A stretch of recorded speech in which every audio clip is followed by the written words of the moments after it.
ගිය සතියේ කියලා දුන්නා set reset වල තියරි එක. කියන්නේ set reset ගහන්න කොහොමද ඒ වගේ තියරි එක. සහ මම මේකේ කිව්වා මම මේ සතියේ ඒකේ ප්‍රැක්ටිකල් වීඩියෝ එක අරන් ඉන්නවා කියලා. ඒ වගේ මම ආවා. මම අද කියලා දෙන්නේ මේ set reset කියන එක කොහොමද Siemens software එකේ ප්‍රැක්ටිකලි අපි යොදාගන්නේ කියලා. මේ මම ගිය සතියේ ගහලා තිබ්බ ප්‍රෝග්‍රෑම් එකේ විදිහටම මම මෙතන ඉඳන් තමයි ඉස්සරහට යන බලාපොරොත්තු වෙන්නේ. මොකද මම PLC එක මේක ඇඩ් කරගන්න කොහොමද ඉන්පුට් අවුට්පුට් හදන්න කොහොමද කියලා මම ගිය සතියේ වීඩියෝ එකෙන් ගිය සතියේ කලින් සතියේ වීඩියෝ එකෙන් සම්පූර්ණයෙන් පැහැදිලි කරලා දුන්නා. ඒ ගැන මොනවාට ප්‍රශ්නයක් තියෙනවා නම් ඒකේ කමෙන්ට් කරන්න. අතර මම මේ කියලා දෙන්නම්. මේ දැන් අපි ඉගෙන ගන්න යන්නේ මේ set reset කියන එක. මම එදා කලින් ගිය සතියේ තියරි එක කරා. මෙතන අපි set reset ඉස්සෙල්ලා අපි coil එක තෝරගන්න ඕනේ. මේ bit logic කියන එක ඇතුළේ ගාම මෙන්න මේ coil ටික තියෙනවා. මේ normal coil එක, මේ normal switch එක, මේ normally open එක, මේ normally close එක. මේ තියෙන්නේ normally මම මෙතනින් ගත්තේ relay එක. මේ තියෙන්නේ set relay එක, මේ තියෙන්නේ reset relay එක. හරිද? මම දැන් මෙතනින් ගත්තානේ මේ නිකන් normal switch එකක් ඔන් වුනහම relay එකක් හැදෙන විදිහට. මම මේකම පොඩ්ඩක් ඩෙවලොප් කරන්නම් set වෙන විදිහට. හරිද? මේකෙන් අර බ්‍රාන්ච් එකක් වගේ ලියලා ගන්නවා. අපි මෙන්න මේක ගන්න එළියට. එතන තෝරන මේ විදිහට ගන්න.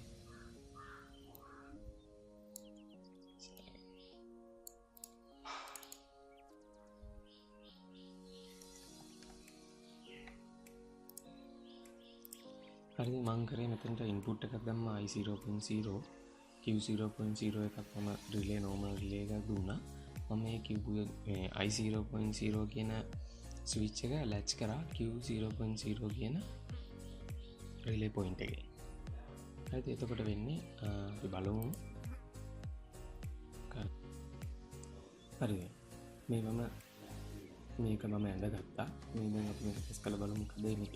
බලන්න i0.0 ගාවම i0.0 ඇක්ටිව් වෙලා මේ k1 කියන රිලේ එක ඇක්ටිව් වෙනවා. මේ k1 කියන රිලේ එක ඇක්ටිව් වුණාට පස්සේ k1 එකේ තියෙන normally open point එකෙන් මේක latch කරගන්න. හරිද? අපි මේ input එක අයින් කරා. මේ k1 කියන එක මේ q0.0 ඒ කියන්නේ k1 කියන රිලේ එක set වෙලා. k1 කියන රිලේ එක on වෙලා තියෙනවා. මේකෙන් latch කරගෙන ඉන්න නිසා මෙන්න මේක තමයි set කියලා කියන්නේ. දැන් අපිට මේක reset කරගන්න ඕනේ. ඒ කියන්නේ මේකට එන power එක සම්පූර්ණයෙන් අයින් කරගන්න ඕනේ. අන්නේ සම්පූර්ණයෙන් අයින් කරගන්න අපි මෙතනට දැන් මේ දෙකම අයිති වෙන තැනක් තියෙන මෙන්න මෙතනට දාගන්න අපි තව ස්විච් එකක්. ඒකට කියනවා normally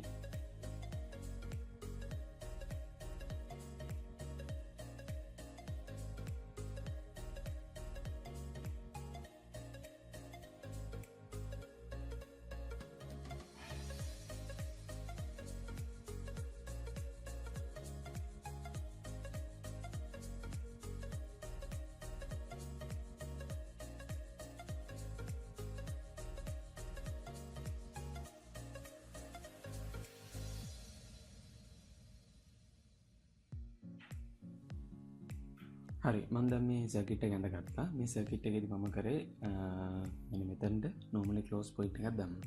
මේ normally close point එක කියන්නේ මේක ඒ කියන්නේ අපි switch එක initial අවස්ථාවේදී මේක normally close. අපි switch එක දැම්මාම මේක normally open වෙනවා. පේන්නේ. හරි. මේකෙදි වෙන්නේ මම S1 කියන switch එක දාගන්නවා. S1 කියන switch එක දානම K1 කියන relay point එක on වෙනවා. ඊට පස්සේ ස්විච් එක අතේ ගියත් K1 කියන රිලේ පොයින්ට් එක ඔන් වෙලා තියෙනවා. හරිද? අපි රීසෙට් බටන් එක දාලා අපි රීසෙට් බටන් එකට අපි දාගත්ත i0.1 කියන එක i0.1 කියන එක ගන්න කරාම මේ K1 කියන රිලේ එක ඔෆ් වෙනවා.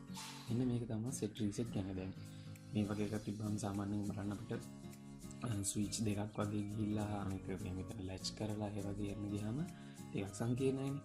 අන්නේ හින්දා මේකට කෙලින්ම තියෙනවා මෙන්න මේ වගේ set reset coil එකක්. ඒකට අපිට මේව යූස් කරන්න ඕනේ කෙලින්ම මෙතනට set කියලා දීලා K1 කියලා ඒක set කරගන්න පුළුවන්. ඒතර අපිට මේව කිසි දෙයක් ඕනේ නැහැ. ඊළඟ network එකේදී අපිට දීලා මේක reset කරන්න පුළුවන්. මේ set කරගත්ත coil එක තමයි මෙතන reset කරගන්න.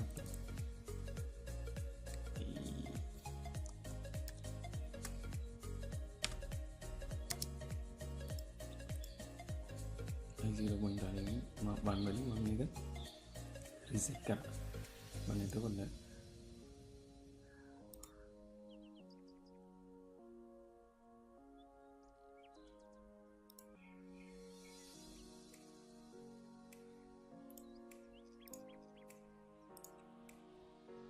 බලමු මේක මොකද වෙන්නේ කියලා. i0.0 කියන්නේ මම දාගත්ත set කියලා රිලේ එක දාගත්ත ඉන්පුට් එක රීසෙට් කියලා දාගත්තේ අපි i0.1 කියන රීසෙට් කොයිල් එකට දාගත්ත ඉන්පුට් එක i0.0 කියලා දුන්නාම මේක සෙට් වෙනවා. ඊළඟ මේක අතහැරියා මේක ලැච් කරාම තියෙන්නේ. අපි මොකද ලැච් ඒවා මේවා දැම්මේ නැහැ. මේ සෙට් කියන කොයිල් එක විතරයි ගත්තේ. හරිද? මම මේකේ රීසෙට් දුන්නාම මේ තිබ්බ මෙමරි බිට් එක අයින් වෙලා තියෙනවා. රීසෙට් වෙනවා. එතකොට අර ඉන්පුට් සංකීර්ණ නැහැ. සාමාන්‍ය විදිහට දාගන්න පුළුවන්. අද කලේ සෙට් රීසෙට් වෙන යන මම බිලියන්ස් එකේ බලාපොරොත්තු වෙනවා මෙමරි බිට් හැන්ඩ්ලින් ගැන කතා කරන්න. මම බිලියන්ස් එකේ